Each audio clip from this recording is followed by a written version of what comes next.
Golden State getting points on the road. No KD. Oh, no, Houston. 9-game winning streak. Doesn't matter. Warriors cash that ticket as we get off and running here on that betting show. Yeah, I mean, the Rockets came out flat. They talked about it after the game, saying this wasn't our best effort. And they rallied to make things very interesting late in the fourth quarter with a big 14-2 run. But it was not enough to overcome a pretty strong performance from Klay Thompson and DeMarcus Cousins dominating the low post. The way Cousins looked last night, very bad news for the rest of the NBA.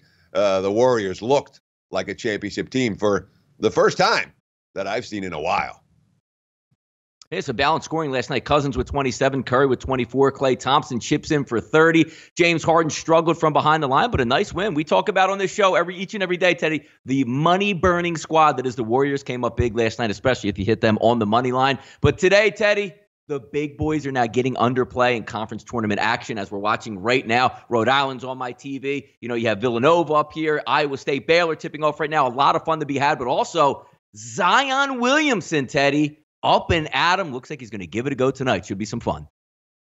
Now, this is something that you can do. I can't do it. I cannot go on air when I've got games on because I'm distracted. I'm watching the TVs. I'm not paying attention. So I leave them off until I get off the air. You just kind of track the scores. But I get real distracted when the games are on. So I got to focus on the task at hand, which includes talking about Zion tonight. People are asking me, how much is he going to play? How much of an impact is he going to have? All these kind of questions.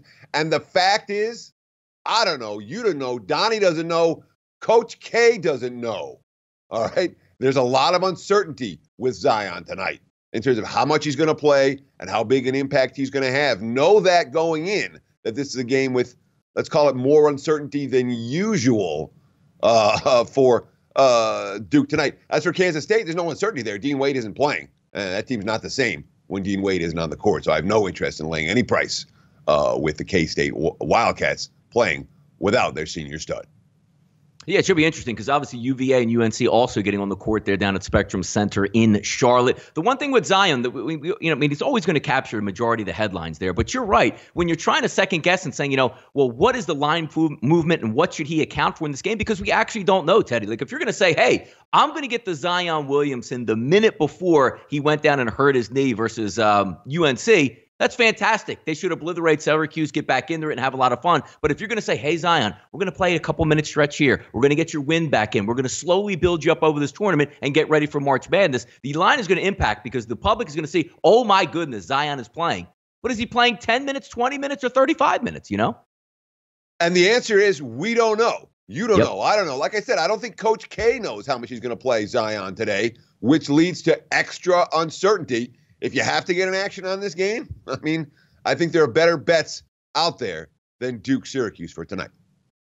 Yep, getting it, as I said, it is easily being distracted, Teddy, but it's a lot of fun to see, this New York City bumping right now. You got games at the Garden and across the way over in the Barclays Center, so it should be a lot of fun. But also keeping with that New York, mystique here, the New York Mets are our first look team, counting you down to opening day. It's the 14th in a week. We are going to have Major League Baseball games that are counting for real. By the 28th, the United States will get up and opening way. The New York Mets, 77-85 in 2018, 22-1 ticket, Teddy. Currently sitting there in the 2019 World Series. Total set at 88.5. It's the same things we talk about every year with the Mets. If that staff, front end of that staff, can stay healthy, they're going to be a bear. You got some nice outfielders out there, Conforto and Nimmo, two young fielders. You got a center fielder with Juan Lagares and also building in there with Broxton.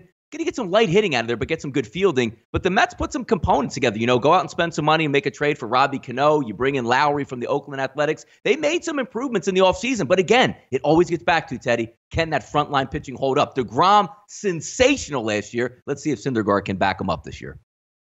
Yeah, he was sensational and he won 10 games, which speaks volumes about what the Mets bullpen was like behind him, particularly at the end of the campaign, and a lineup that flat out couldn't hit. Now, you talked about all the money that the Mets spent in the offseason, bringing in several high-profile free agents and acquisitions. They have $162 million payroll this year. It's the highest in franchise history.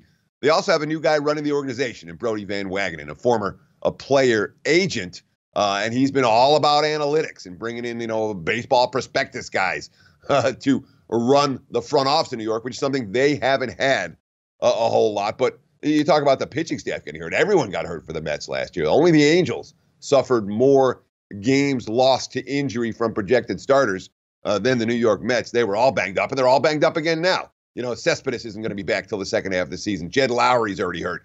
Todd Frazier's already hurt. You know, one of the top prospects, Franklin Colomb, already missing the year with Tommy John surgery. You know, I do worry about the Mets' health moving forward. And, of course, this is a team that's being asked to win 10 more games than they did last year, 10 and a half more games than they did last year to go over their season win total. There are things to like about New York. I don't know how they're going to be priced as a, DeGrom and Syndergaard at the top of that rotation. They're going to attract betting market attention. I'm not convinced the Mets are going to be profitable to support in 2019. It's like they weren't all that profitable to support in 2018.